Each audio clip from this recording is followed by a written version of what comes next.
Voilà, on est avec Daniel Bietri, manager des équipes suisses et responsable de la communication à la FSIH. Daniel, comment sens-tu l'équipe suisse là à la veille de cette finale face à l'équipe d'Allemagne? Disons que là, on sort d'un match contre les Anglais.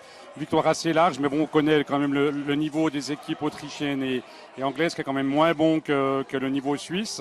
Je pense que l'équipe de Suisse a sa chance lors de cette finale. Ils ont montré hier de belles choses, mais c'est clair qu'il ne faut pas trop se fier aux résultats d'hier. Les Allemands ont quand même raté pas mal d'occasions. Les Suisses ont une certaine réussite, aussi une très grande performance du gardien, mais c'est absolument pas impossible de rééditer cette performance aujourd'hui. Justement, les ingrédients pour battre une équipe d'Allemagne qui est toujours bien placée, toujours en forme lors de ces événements.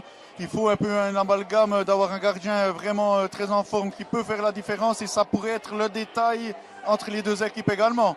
Oui, tout à fait. Je dirais que le gardien, le meilleur joueur de la rencontre doit être le gardien suisse.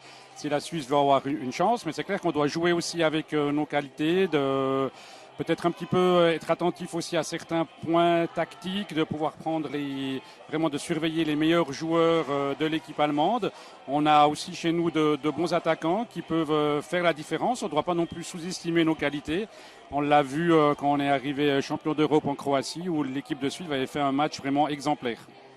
Pour toi, on imagine avec plusieurs casquettes que c'est aussi un sacré job. Manager des équipes nationales, ça implique un peu quoi comme responsabilité et peu de personnes savent également ce que ça veut dire manager d'une équipe, par exemple junior suisse.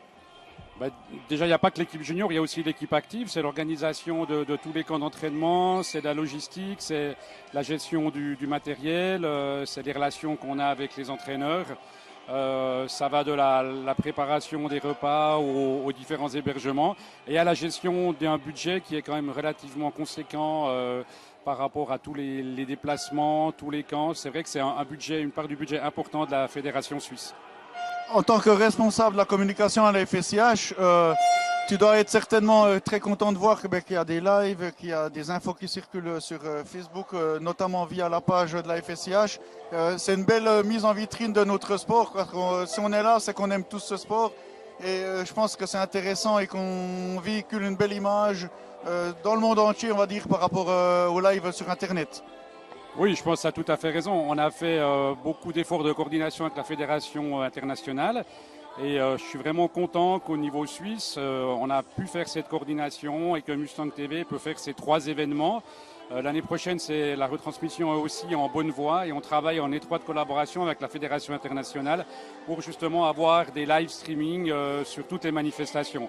Parfois ça marche bien, parfois un peu moins bien. Il faut savoir qu'à l'étranger, les salles ne sont pas aussi, je dirais, modernes qu'en Suisse où chez nous on a du Wi-Fi partout.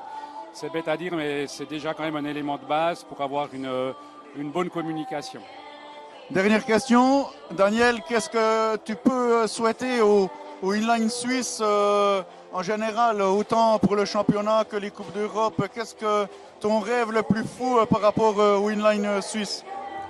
Je dirais qu'on a un objectif au comité, c'est quand même de développer l'inline aussi en Suisse alémanique.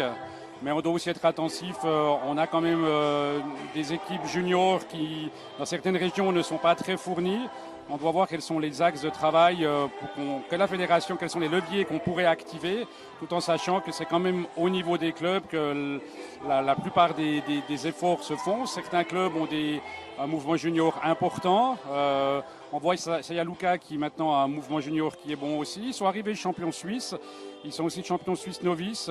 Ça sort, je dirais, un petit peu des canaux traditionnels où on a des équipes comme Grosse Maison avec des mouvements juniors qui sont importants. C'est bien que je dirais que ça s'accentue dans d'autres régions, mais je dirais aussi que notre priorité, c'est quand même aussi la Suisse alémanique, ne serait-ce qu'en termes de sponsoring. C'est difficile d'avoir du sponsoring quand on a majoritairement uniquement 2 régions linguistiques qui sont représentées. Extra, Daniel, merci. Merci aussi pour la confiance témoignée à Mustang TV de la part de la Fédération suisse, de la Fédération internationale et bien sûr à vous les internautes qui nous suivez de live en live. Et merci Daniel et puis hop Suisse.